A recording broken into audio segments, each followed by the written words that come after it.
시작. 보라, 그의 마음은 교만하며 그 속에서 정직하지 못하나 의인은 그의 믿음으로 말미암아 살리라. 아멘. 하박국이라는 이름이 좀 특이하지요. 그래서 어떤 분은 호박국이라고 잘못 들어서 찾아 헤맸는데 뭐 없다고 하는 농담도 있어요. 뜻이 끌어안다라는 뜻입니다. 껴안다. 제가 나름대로 생각을 해보는 거는 또 제가 또 다른 설교를 참고하면서 하나님의 뜻을 끌어안다. 내가 이해가 되지 않아도 하나님의 뜻을 끌어안다. 이게 믿음입니다. 자, 이 하박국이 참 중요한 것은요. 모든 말씀이 다 중요하지만 이 시대적인 메시지가 이 안에 들어있다라는 것을 말씀 준비하면서 깨달았습니다. 성령께서 오늘 우리에게 이 현대를 살아가는 이 마지막 시대 그리스도인들에게 말씀하시는구나. 그 생각이 아주 많이 들었습니다. 그래서 좀 낯설은 성경책이기도 하지만 성령께서 무슨 말씀을 하시는지 귀를 기울여 보기를 원합니다. 이 하박국의 구조는요. 하박국 선지자가 하나님께 드리는 신앙적인 중요한 두 번의 질문과 그 두 번의 질문에 대한 주님의 두 번의 응답, 이 구조가 하박국의 구조예요. 그러니까 질문하고 대답하시고 또 질문하시고 또 대답하시고. 우리가 신앙생활을 하면서 하나님께 질문을 하는 것은 저는 좋은 습관이라고 생각합니다. 여러분 하나님께 질문 자주 하세요? 신앙적인 질문. 하나님은 우리의 그 신앙적인 질문에 그 응답하기를 좋아하시는 분이십니다. 제가 선생님들 이야기 들어보니까 선생님들이 질문을 잘하는 학생들을 좋아한다고 그러더라고요. 유대교가 전 세계 교육의 가장 좋은 교육이라고 하는데 질문과 대답입니다. 그래서 학생들끼리 서로 모여서 어떤 주제를 가지고 질문과 대답 형식으로 토론을 하는데 그게 그렇게 어떤 학습 효과를 높여서 노벨상이 그렇게 많다고 그래요. 그런데 이게 신앙적인 것도 마찬가지입니다. 좋은 영적 질문을 통해서 많은 신앙의 어떤 성장이 일어납니다. 저 같은 경우도요. 대부분의 신앙적인 발전이 이 의문 때문에 발전이 됐어요. 저는 별의별 거 다 질문을 했거든요. 예수님이 왜 이 땅에 오셨는지 다 아는 내용이지만 진지하게 질문을 하나님 앞에 드렸었습니다. 여러 가지 질문을 드렸는데 그 질문에 대한 하나님의 응답을 통해서 제 이 영적인 단계가 한 단계 한 단계 올라가는 일이 굉장히 많았습니다. 성경을 읽으라고 말씀을 드리는데요. 제가 성경을 읽을 때도 그러한 의문을 가지고 주님께 여쭈었을 때 굉장히 많은 유익이 있었습니다. 지난 그 특세 때 제가 천국의 상이 뭔지에 대해서 말씀을 드렸잖아요. 22살, 3살 때 드렸던 질문입니다. 천국의 상이 뭐냐고. 성경 말씀에 성경의 상이 있다고 말씀을 하셨는데 나는 이해가 안 된다고 하나님한테. 왜? 아니 천국에는 돈도 필요 없고 천국에 성공이 필요 없잖아요. 그런데 왜 주님께서는 왜 하늘의 상을 말씀을 하시냐고. 왜 하늘의 보화를 쌓아두라고 말씀하시냐고. 천국에 그러면 보화가 필요한 거냐고. 그렇게 막 주님 앞에 막 따지듯이 궁금하니까 질문을 드렸는데 주님께서 그 부분을 영적으로 이렇게 풀어주시면서 영적 세계가 또 천국에 대한 이해가 열렸습니다. 그 부분은 이제 제가 여러 설교를 통해서 말씀을 드렸고요. 또 하나 가장 제가 의문스러웠던 게 구원론이었습니다. 구원론. 이 부분도 말씀을 드렸죠. 어떤 부분에서는 믿기만 하면 천국 간다고 하고 또 여기에서는 주여 주여 하는 자마다 천국 못 간다고 하고 이게 같은 성경인데 이렇게 두 개 비교하면은요 너무 극과 극인 거예요. 어떤 경우는 뭐 구원 얻는 게 쉽다고 이야기를 하셨다가 또 여기서는 막 천국문은 막 좁다고 막 이야기를 하니까 한편으로는 코에 골면 코골이고 귀에 골면 귀골인가 뭐 이런 생각도 제가 들면서 그러나 제가 가진 생각이 뭐였냐면 제가 목사로서 분명히 이 부분에 있어서는 의욕이 없어야 한다. 내가 성도들을 인도할 때 이 부분에 있어서 희미하게 전할 수는 없다. 천국 가는 문제니까.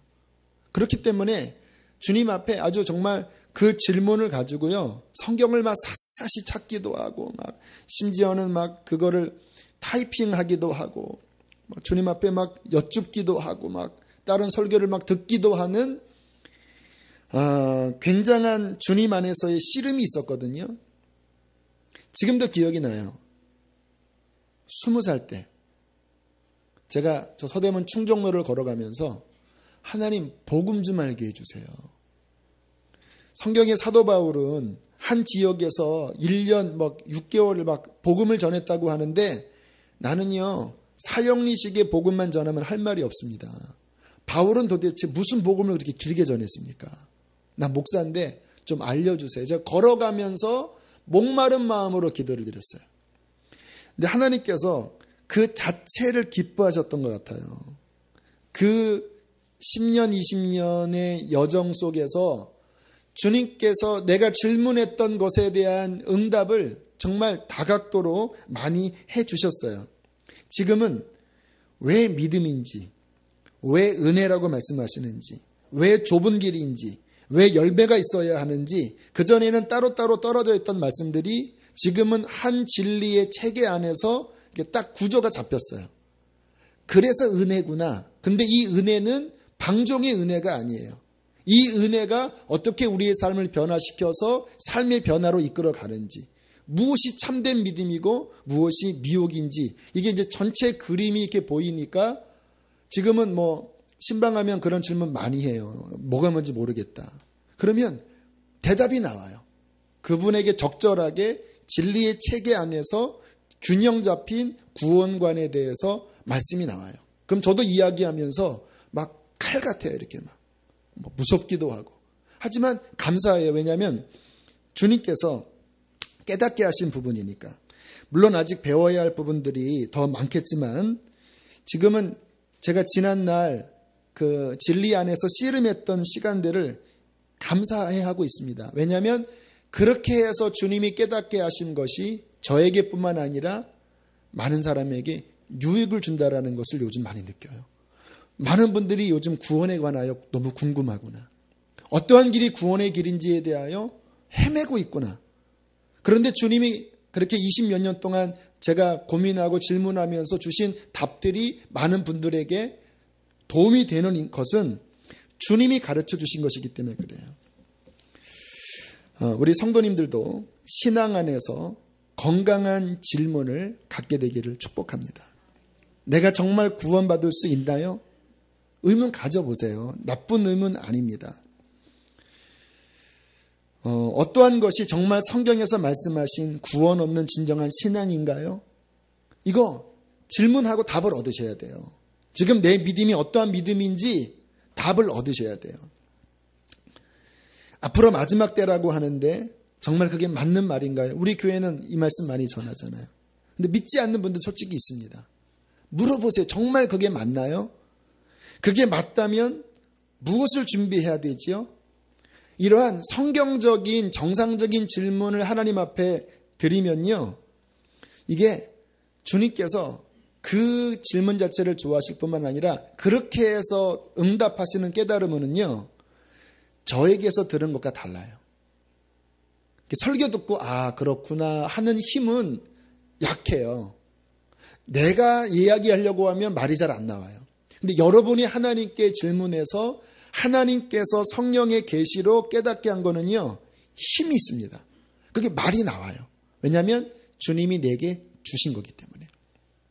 하나님이 내게 주신 진리의 지식들이 많으셔야 합니다. 그게 결국은 우리에게 힘이 되는 거예요. 자, 이제 하박국의 질문을 살펴볼 텐데, 자, 하박국에게는 신앙생활을 하면서 뭔가 풀리지 않는 답답함이 있었습니다. 자, 하박국 1장 우리 2절 말씀을 함께 읽겠습니다. 시작. 여호와여, 내가 부르짖어도 주께서 듣지 아니하시니 어느 때까지리이까? 내가 강포로 말미암아 외쳐도 주께서 구원하지 아니하시나이다. 하나님 어디 계십니까? 왜 기도해도 하나님은 이상하게 들어주지 않는 것 같아요.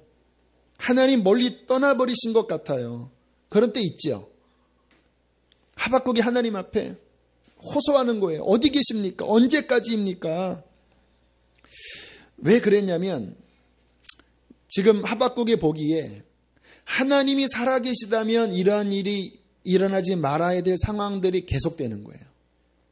내가 알고 있기에 하나님은 정의로우신데 이 나라가 하나님의 나라라면 이렇게 이러한 상황이 계속되면 안 되는 거예요. 분명히 하나님이 나타나셔서 뭔가 움직이셔야 돼요. 왜? 성경을 보면 시내산에서 그리고 노아 시대 때 얼마나 하나님이 역사하셨습니까? 근데 지금 내 현장을 보면 하나님이 안 계신 것 같은 거예요. 자, 3절 함께 읽겠습니다. 시작. 내게 죄악을 보게 하시며 패역을 눈으로 보게 하시나이까? 겁탈과 강포가 내 앞에 있고 변론과 분쟁이 일어났나이다. 5절로 넘어갑니다. 이러므로 율법이 해이하고 정의가 시행 4절이네. 4절 다시 한번 시작. 이러므로 율법이 해이하고 정의가 전혀 시행되지 못하오니 이는 악인 의인을 애워쌌으므로 정의가 굳게 행하여짐이니이다. 하박국의 의문은요, 분명히 하나님 살아계시고 유다도 하나님의 나라인데 이 세상에는 죄악과 패역, 겁탈과 강포, 변론과 분쟁이 가득한데 하나님이 역사하지 않는 것처럼 보인다라는 거예요. 여러분들 그런 생각 하실 때 있죠. 하나님 안 계신 것 같은 거. 북한 보면 그런 생각 안 드세요? 아니, 그렇게 기도하는데 왜 안 열려요? 왜? 하나님 사랑이 많으시다고 하시는데 왜 북한의 성도들을 왜 저렇게 왜 내버려 두시란 말이에요? 왜? 하나님 살아계시다고 말씀하시는데 그런 의문은 가지셔야 돼요. 그리고 하나님 앞에 하나님의 저스티스에 의하여 주님 이거는 뭔가 말이 안 됩니다. 그렇게 하나님 앞에 정당하게 질문하는 거는요, 주님께서 기쁘게 받으십니다. 우리가 신앙생활을 하면서 어떤 낙심스러운 일들을 교우들이 많이 겪어요. 내가 이렇게 기도하는데도 신앙생활 잘하는 사람인 것 같은데 오히려 믿지 않는 사람들보다 가정적으로 어려운 분들 많아요. 오히려 불교 다니는 이런 분들은 잘 풀려요. 근데 우리는 하나님 막 기도한다고 하는데 솔직히 막 뭔가 창피할 정도예요. 이게 도대체 뭐냐고. 신앙생활 잘하면 뭔가 이렇게 응답이 있는 것처럼 보이는데 어느 때는 신앙생활 최선을 다했는데 인간적인 벽에 부딪히는 거예요. 제가 첫 목회 나갈 때 그랬다라니까요. 막 내 친구들 보니까요, 진짜 아버지가 목사님인 친구들은 목회를 잘 나가더라고요. 빽이 있고 아버지가 장로님이면 잘 나가는데 저는 그거 하나도 없으니까 와, 목회 나갈 때 잘 안 열리는 거예요. 제가 막 삐져갖고 하나님한테 그러실 수가 있냐고. 힘없고 빼없고 돈 없으면 목회 못 나가는 거냐고 하나님. 그럼 내가 성도들한테 어떻게 내가 하나님만 믿으라고 어떻게 얘기하겠냐고 하나님. 나 그동안 하나님만 바라보면서 열심히 달려온 거 하나님 아시지 않냐고. 이게 뭐냐고 하면서 막 통곡이 나오더라고. 막 아시냐고 하면서 막 하나님께 막. 근데 나중에 하나님이 그 기도를 내가 들었다 그러시더라고요. 하나님 속 넓으신 분이에요. 내가 너희 그 말을 들었다. 그리고는 정말 하나님께서 아무것도 없어도 하나님만 믿으면 어떻게 열어주시는지를 주님께서 경험하게 하시더라고요. 자, 하박국 상황은 좀 다르게 응답을 하시는데요. 자, 5절, 우리 5절 말씀, 하나님의 응답입니다. 함께 읽겠습니다. 시작. 여호와께서 이르시되 너희는 여러 나라를 보고 또 보고 놀라고 또 놀랄지어다. 너희의 생전에 내가 한 가지 일을 행할 것이라. 누가 너희에게 말할지라도 너희가 믿지 아니하리라. 자, 여호와께서 이르시되 응답하신다라는 거예요. 너희는 여러 나라를 보고 또 보고 놀라고 또 놀랄지어다. 너희의 생전에 내가 한 가지 일을 행할 것이라. 이건 누가 너희에게 말할지라도 너희가 믿을 수 없는 그러한 일을 행할 것이다. 이게 전혀 실은 뜻밖의 응답을 하박국이 실은 받고 맙니다. 들으면 기절초풍할 만한 응답을 받은 거예요. 하박국으로서는 전혀 예측할 수 없는, 본인이 기대하는 거는 그 정도는 아니었는데 이게 너무 어마어마한 응답을 받아버렸어요. 6절입니다. 그것이. 함께 읽겠습니다. 시작. 보라, 백성 곧 땅이 넓은 곳으로 다니며 자기의 소유가 아닌 거처들을 점령하는 갈대아 사람을 일으켰나니. 무슨 의미냐면요, 이게 하박국이 지금 심장 떨리는 응답을 받은 거예요. 하박국은 자신의 나라 안에서 일어나는 죄악과 폐역, 겁탈과 강포, 변론과 분쟁을 보면서 왜 개입하지 않느냐고 하나님 앞에 질문한 거거든요. 하나님의 공의가 어디 갔냐고 물어본 거거든요. 주님이 이렇게 대답하십니다. 내가 개입한다. 어떻게?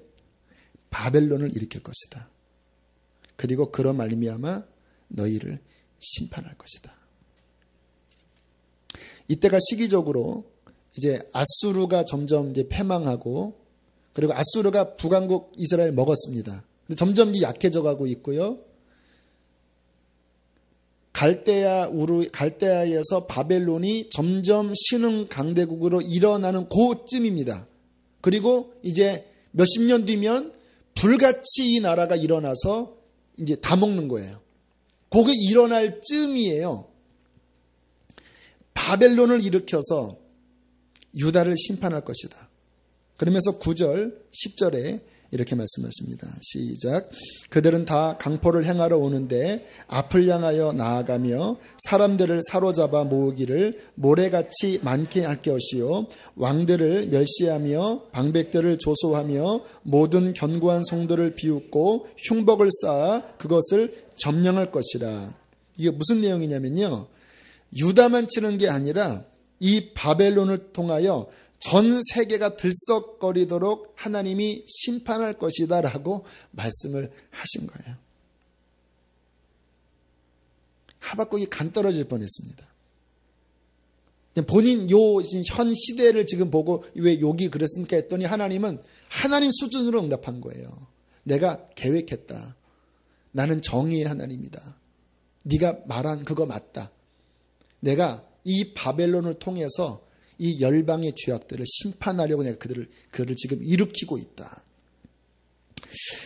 이것이 바로 우리가 하나님과 대화하는 것의 중요성입니다. 여러분, 역사를 끌어가는 분은 사람이 아니라 하나님이세요.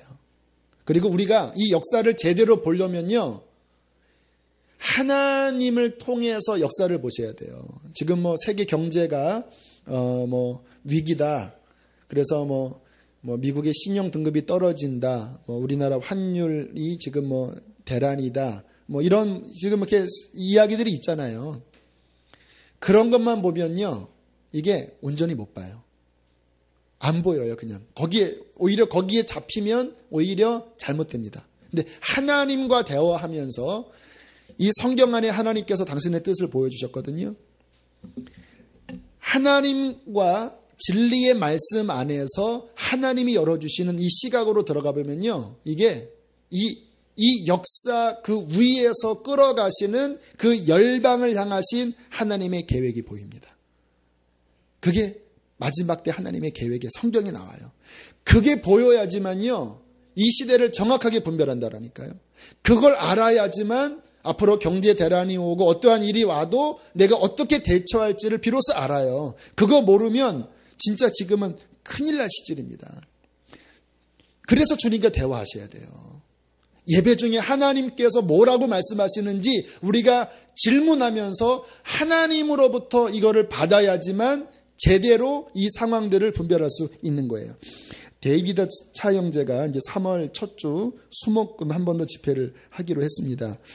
지난번에는 간증만 하고 가서 좀 아쉬워서 그렇게 이제 연락을 받았는데, 요 차 형제의 간증 이야기가 하박국과 실은 비슷한 거예요. 군대에서 주님 만나고 주께서 이제 제대할 즈음에 그렇게 예뻤던 여자친구와 헤어지라고 이렇게 말씀하셔서 너무 힘들어했다잖아요.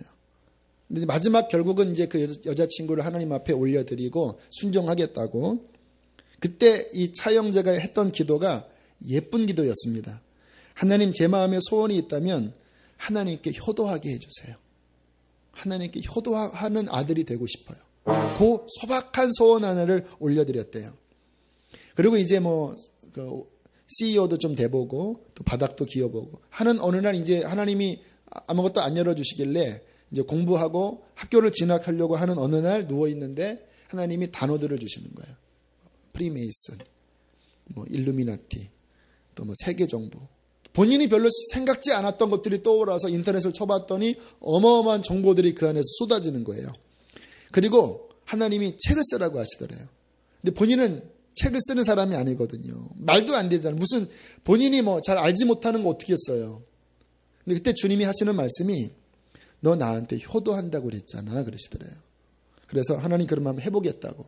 거의 밤새다시피 해서 열흘 만에 이게 다운로드 될 수 쏟아지고요. 한 달 만인가 책이 완성이 됐어요. 이제 탈고를 했는데 누가 그거를 받아줍니까? 어느 출판사에서 30살도 안 된 청년의 누가 받아줘요. 그런데 그 책이 은혜 출판사라는 곳을 통해서 전달이 되고요. 그게 출간되자마자 갑자기 베스트셀러가 됩니다. 순식간에. 하나님이 하시는 거잖아요. 그 안에 있는 내용들이요. 이 하박국과 비슷해요. 앞으로 마지막 때에 일어날 지금 적그리스도적인 그 바벨론 그 음녀의 정부가 어떻게 하나하나 준비되어져 가고 있고 그것이 이미 얼마나 오래전부터 어떠한 정부 안에서 뉴 월드 오더가 진행됐는지 이런 것들을 하나님께서 보여주신 거예요. 황당하지요. 지금은요. 위협을 당한대요. 너 조심해라. 진짜로. 그리고 어떤 목사님이 누군지 모르겠습니다. 불러서 너 똑바로 해라. 그래서 막 울었대요. 막 이렇게 여린 마음에. 하나님과 대화하면요. 이게 그냥 청년이 아니에요. 하나님께서 그냥 이게 열어주시면요. 이 시대를 관통한다라니까요. 노인네도 마찬가지입니다. 어르신들도 하나님과 통하면요. 하나님이 응답할 때는 하나님 수준으로 응답하기 때문에 그분이 주시는 하나하나의 깨달음이 단순한 학문이 아니라 이 하나님의 경영계획의 정보예요. 고급 정보예요. 주식하는 분들 얘기 들어보면 그 고급 정보 하나에 따라서 이게 막 돈이 왔다 갔다 한다잖아요. 고급 정보가 오는 거예요. 하나님 앞에서. 자, 그렇기 때문에 그러한 면에서 그 하박국의 상황 또 지금의 상황이 너무나 흡사하기 때문에 이 말씀을 통해서 이제 이 시대를 향한 하나님의 마음을 깨달을 수 있는 거예요. 아무튼 다시 하박국으로 돌아가서 하박국이 이 응답을 받고 아마 뒤통수를 얻어맞은 느낌이었을 것 같아요. 얼마나 황당하겠습니까? 전 세계를 하나님이 심판하신다고 하는데. 그랬더니 하박국이 호흡을 가다듬고 이제 또 한 번 주님과 대화를 하기 시작합니다. 자, 1장 12절입니다. 1장 12절. 읽겠습니다. 시작. 여호와여, 네, 쭉 읽으세요. 나의 하나님, 나의 거룩한 이시여, 주께서는 만세 전부터 계시지 아니하시나이까 우리가 사망에 이르지 아니하리이다. 여호와여, 주께서 심판하기 위하여 그들을 두셨나이다. 반석이여, 주께서 경계하기 위하여 그들을 세우셨나이다. 잘 우리 하박국이 깨달았습니다. 하나님께서 바벨론을 통해서 세상을 심판하고 그리고 주님께서 당신의 백성들을 경계하기 위하여 그들을 세우셨다라는 깨달음을 얻었습니다. 이건 아주 중요한 믿음이에요. 세상에 그런 여러 가지 환난과 어려움이 와도요. 그 배후에 하나님이 주관하시고 하나님께서 그것을 통하여 어려움과 환난과 문제를 통하여 하나님의 선을 이루신다라는 거예요. 북한 같은 경우에 그 모진 박해가 있잖아요. 우리 인간의 눈으로 보기에는 이해가 안 되잖아요. 얼마나 지금 저 땅에 순결한 주의 백성들이 준비되는지 아세요? 하나님의 눈에서는요. 우리 한국의 이 교회와 비교가 안 되는 엄청난 순결한 신부들이 지금 북한에서 그 모진 불시험 속에서 지금 막 그들이 일어나고 있는지 여러분 아십니까? 우리가 상상할 수 없는 하나님의 일들이 그 어려움을 통하여서 일어나는 거예요. 지난 금요일 우리 아버님이 매우 위독하시다고 하는 말씀을 드렸잖아요. 의사소견 들어보니까 그때 병원 오시지 않으셨으면 돌아가시는 상황이셨다고 하시더라고요. 근데 문제는 우리 아버님이 아직 영적으로 준비되지가 못한 상황이었어요. 영접은 하셨지만 이게 연세도 많으시고 신앙적으로 끌어주는 분들이 없고 또 이제 좀 강팍하시니까 자꾸 이렇게 왔다 갔다 하셨어요. 제가 고민이었습니다. 어떡하나.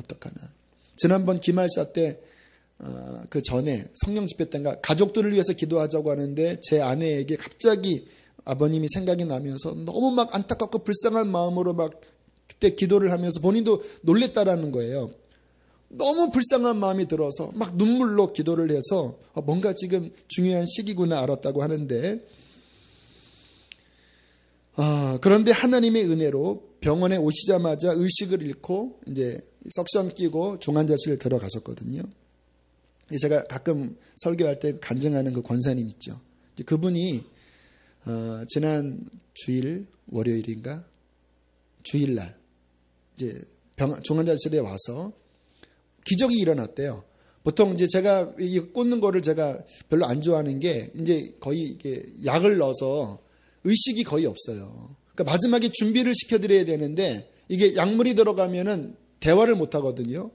그러니까 이게 어떡하나 싶었는데 기적이 벌어졌습니다. 점심에 이제 그 면회 시간 들어갔더니 갑자기 아버지가 정신이 똑바로 이렇게 깨시더래요. 그러니까 간호원이 지금 깨시면 안 되는데요. 이거 자야 되는데요. 왜 일어나는지 모르겠다 그러더래요. 그리고 기도하고 복음을 전하는데 아멘 받아들이시는 거예요. 그리고는 하나하나. 그리고 저녁에는요. 또 깨시면 안 되는데 또 막 약을 넣어도 그냥 정신이 말똥하는데 이번에는 막 흐느끼 오셨대요. 그게 중요하거든요. 그러니까 주여주여 한다고 구원받지 못해요. 그러나 십자가 앞에 강도는 뭐지요? 정말 영혼 중심에서 마음이 녹아지는 변화가 있는 거는 하나님의 역사거든요. 근데 막 흐느껴 오시면서 그 영접 기도문 그 회개까지 하나하나 따라 하시면서 잘 믿겠다고 그런 막 하나님의 역사가 일어난 거예요. 그리고 다음날 제가 이제 월요일날 갔더니 제가 갈 때는 주무시더라고요. 아버지.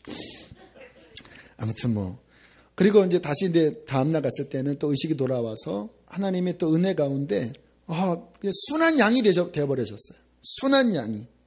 또 그로 말미암아 우리 형님의 가족의 믿음이 연약했는데 그 아버님 상황 보고 지금 또 형님 가족의 믿음이 일어나고 있고 그러니까 오히려 그 어떤 위기의 상황이 회복의 상황으로 되는 거예요.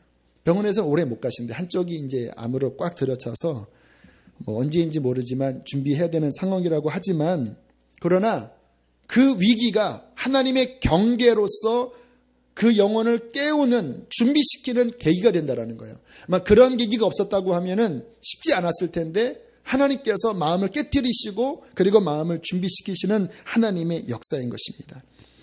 이것이 바로 우리가 가져야 될 중요한 믿음이에요. 우리 삶에 문제가 올 때 당황만 하시면 안 돼요. 주께서 이것을 통해서 경계를 두셔서 누군가를 깨어나게 하시는 거예요. 그때 그 하나님의 마음을 붙잡고 함께 기도하고 믿음에 설 때 하나님의 역사가 일어나게 되는 것입니다. 앞으로도 환란이 오면 정말 별의별 일이 벌어질 거예요. 전쟁과 그리고 어떤 병들과 또 적그리스도가 일어나서 표를 받게 하는 말할 수 없는 어려움이 올 때 이 모든 일들이 우리를 정금 같게 만드시는 하나님의 도구가 될 것입니다. 그래서 하나님을 사랑하는 자, 곧 그 뜻대로 부르심을 입은 자들에게는 모든 것이 합력하여 선을 이루는 것입니다. 이게 믿는 사람이 바라봐야 될 믿음인 거예요. 자, 그렇지만 하박국이 뭔가 또 풀리지 않는 의문이 있었습니다. 그래서 두 번째 질문을 합니다. 우리 13절 함께 읽겠습니다. 13절 시작.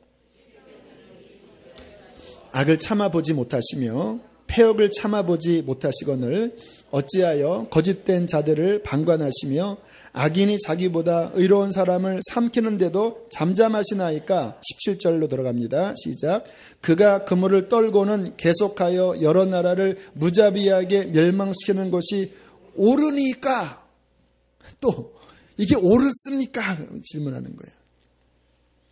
무슨 의미냐면, 아니 우리나라 하나님께 심판받는 건 맞아요. 왜 하필 바벨론입니까? 그러는 거예요. 바벨론이 잘났습니까? 아니, 우리보다도 못한 나라 아닙니까? 거기 우상단지 섬기는 나라 아니에요.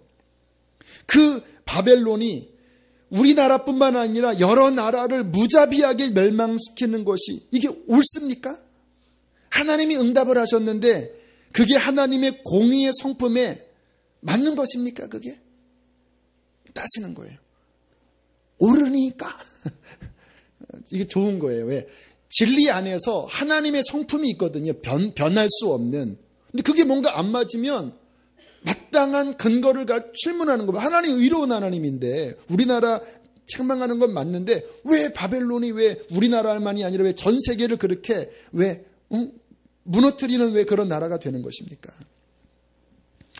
그랬더니 하나님이 또 하나님 수준으로 대답하십니다. 2장 전체를 그냥 한마디로 요약하면 이 말이에요. 바벨론도 심판한다 그 말이에요. 바벨론을 유다와 열방을 치는 도구로 쓴 다음에 그 나라도 심판한다. 이 내용이요 이사야서에도 있고 예레미야에도 있고 굉장히 많이 나와요. 왜냐하면 바벨론이 그때 너무 커 보였거든요. 근데 선지자가 한편으로는 그 바벨론이 어떻게 세상의 채찍의 도구인지를 말씀하다가 꼭 중간이나 끝에 그 바벨론을 향한 하나님의 진노를 또 보여줘요. 그들이 교만했거든요. 이 말을 듣고 하박국이 어땠을 것 같아요? 영적으로. 본인은 그 조그만 소견에 왜 하나님의 정의가 어디 갔습니까? 했다가 하나님이 그 심판을 말씀을 하시고 그리고 더 나아가서 열방과 그 바벨론까지 심판하는 그 이야기를 들었을 때 어땠을 것 같아요? 여러분이 하박국 입장이 되어서 이제 앞으로 일어날 엄청난 환란을 본 거예요. 지금 엄청난 이 몰려오는 하나님의 열방을 향하신 그분의 경영을 본 거예요. 3장으로 넘어갑니다. 3장 16절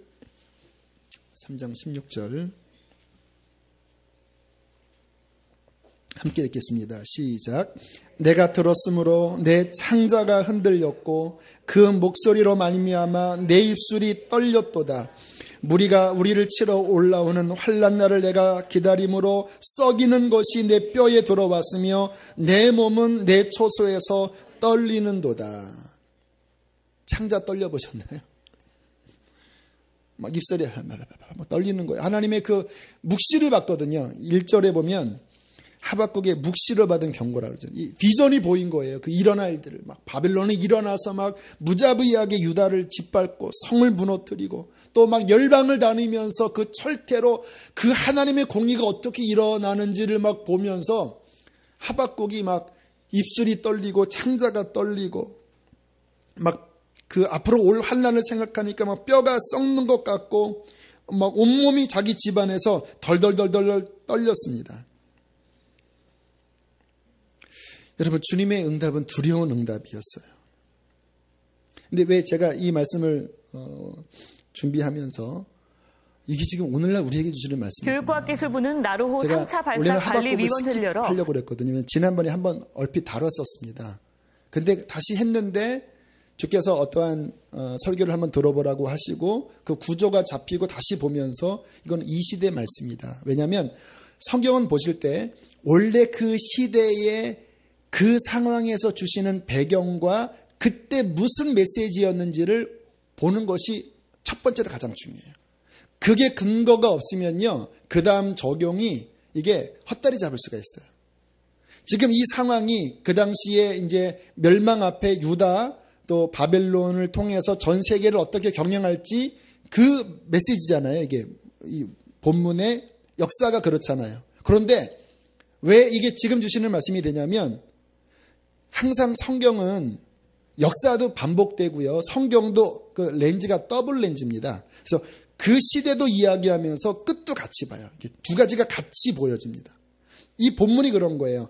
요한계시록에 보면 마지막에 전 세계를 취하게 만들 음녀가 이름이 바벨론입니다. 바벨론.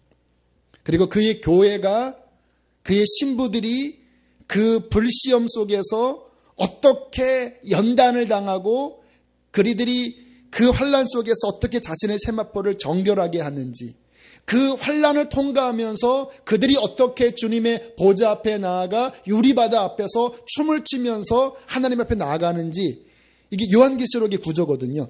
지금 거의 같은 거예요, 이 상황들이. 그래서 이 말씀을 통하여 성령님께서는 이 시대에 앞으로 하나님이 바벨론을 통하여 경영할 이 전 세계적인 하나님의 심판과 그를 통한 이 교회가 어떻게 준비될지를 이 말씀을 통해서 주목하라고 말씀을 하시는 거예요. 오늘 오전에 새가족 신방을 하면서 이런저런 이야기를 나누는데, 요즘은 아무튼 새가족들이 많이 오셔서 신방 일정이 많아요.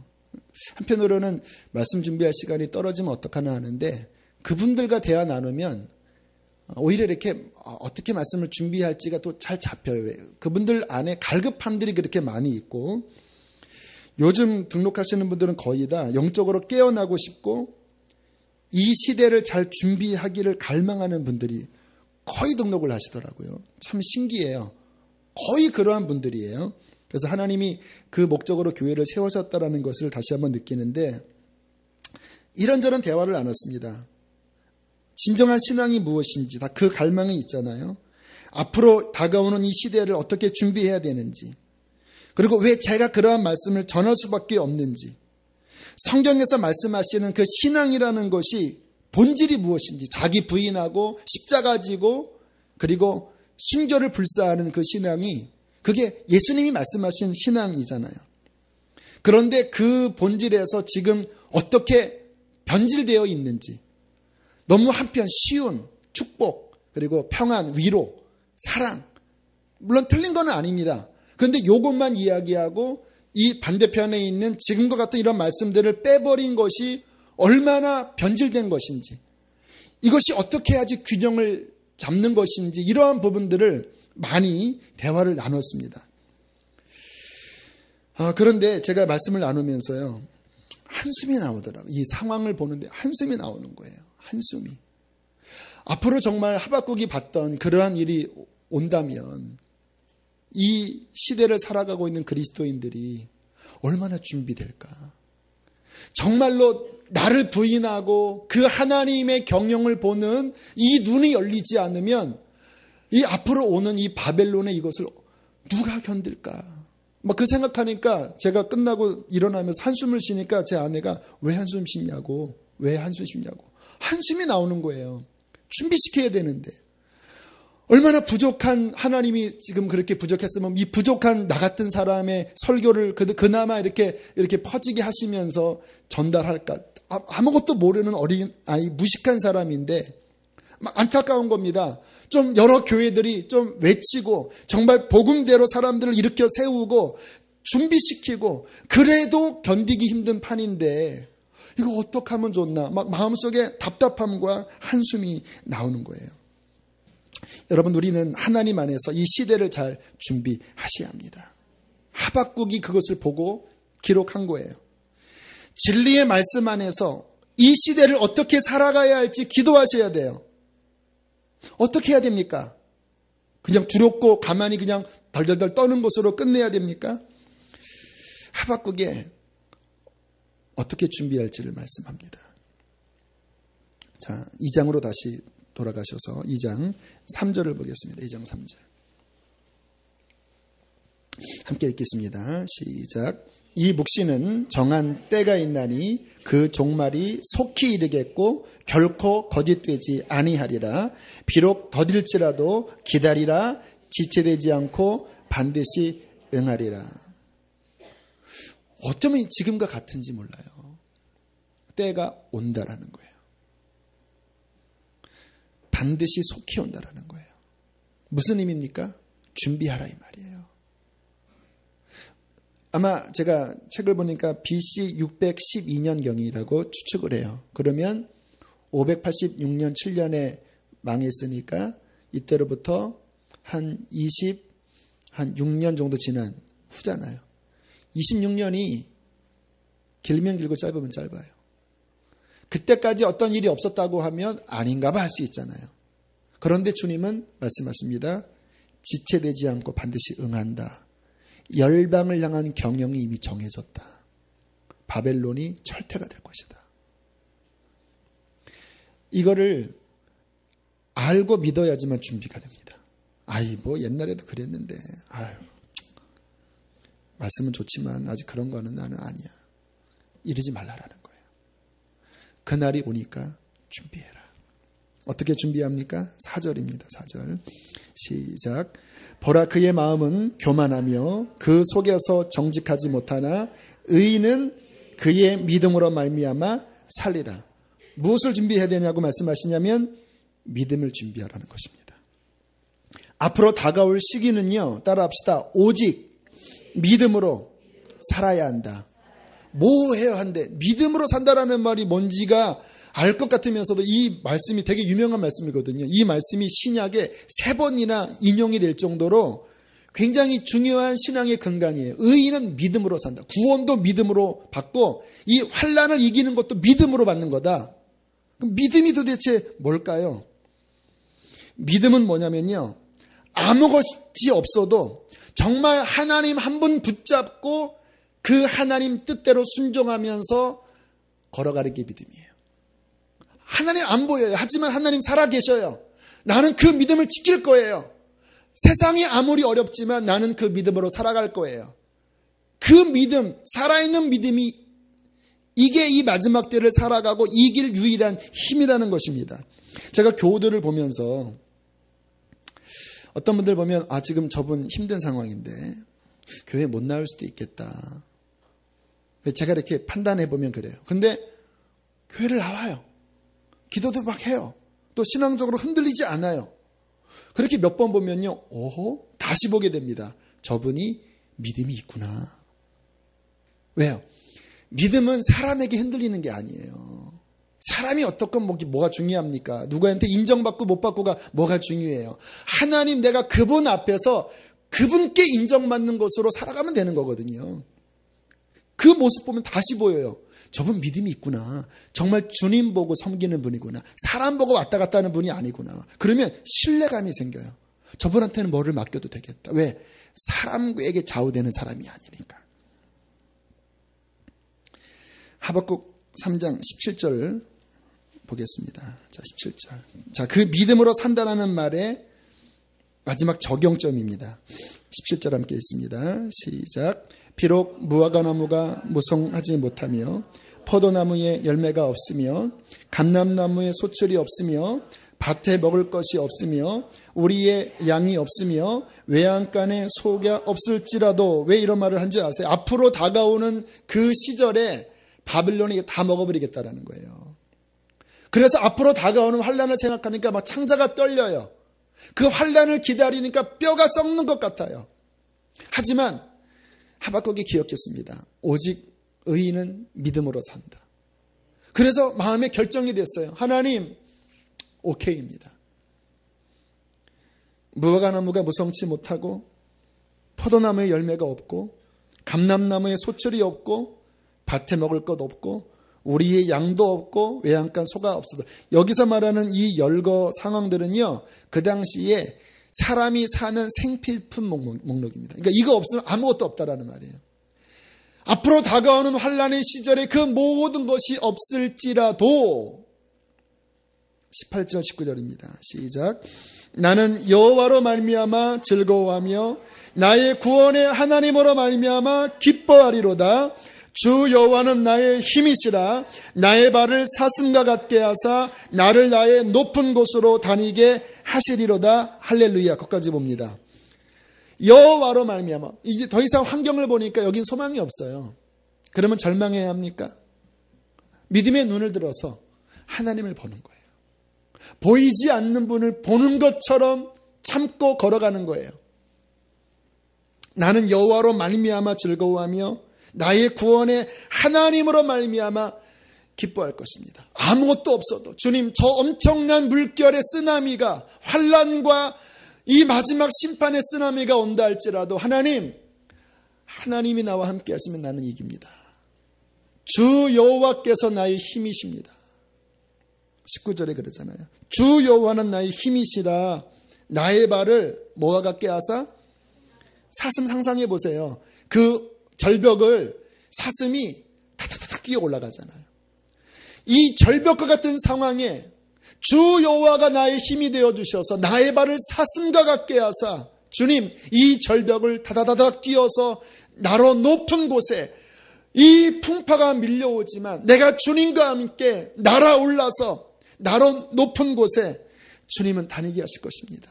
하나님, 나는 믿음으로 살겠습니다. 하나님, 나와 함께 하십니다.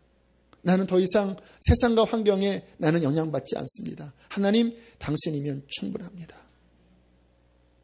주께서 오늘 우리에게 이 고백을 받아내기를 원하십니다. 너 어떻게 준비해야 되는지 아니? 두렵고 떠는 거 아니야. 낙심하는 거 아니야. 그 모든 것이 없어도 주님으로 살아가라. 주님으로 만족해라. 사람이 알아주지 않는 것 상관없다. 주님, 당신이면 충분합니다라는 믿음으로 살아갈 때 여러분, 환난도요 우리 힘으로 못 이겨요. 앞에 이렇게 칼 대고 너 부인할래 하면 저조차도 물론 부인 안 하겠지만 갈등할 수 있어요. 그러나 하나님께서 힘주시면요 순교도 할 수 있습니다. 왜냐하면 제가 그거를 왜 믿냐면 박효진 장로님의 그 사형수 고백 보면요, 그 믿음 정말 별로 훈련받지 못했던 그 아주 그냥 초보 신앙인 사형수들이 그 마지막에 사형장 앞에서 성령이 임하시면서 그들 변화되는 걸 보니까요 완전 딴 사람이더래요. 막 100만 부터 전류가 임해서 막 그들이 막 찬양하고 막 오히려 그 사형 집행관한테 당신도 예수를 믿고 나처럼 천국 가라고 막 하는데요. 그냥 그 사형장 전체가 그냥 전율이었다고 해요. 전율. 근데 한 명이 아니라 막 3명이나 막 연달아서 그냥 크리스찬 사형수들이 그 성령이 임하자 그냥 변화되는 모습을 보고요. 이게 오히려 박효진 장로님이 시리에 빠졌대요. 아니 얘네 이 초신자들도 이 정도인데 나는 그거 그냥 사형장 지켜보는 것도 막 오금이 저리는데 내가 장로만이야. 그때 주님이 하신 말씀, 쟤네들의 믿음이 아니라 내가 역사한 거다. 할렐루야.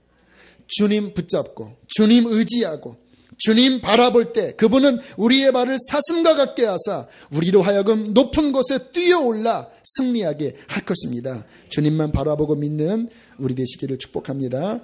함께 시간들이 찬양합니다.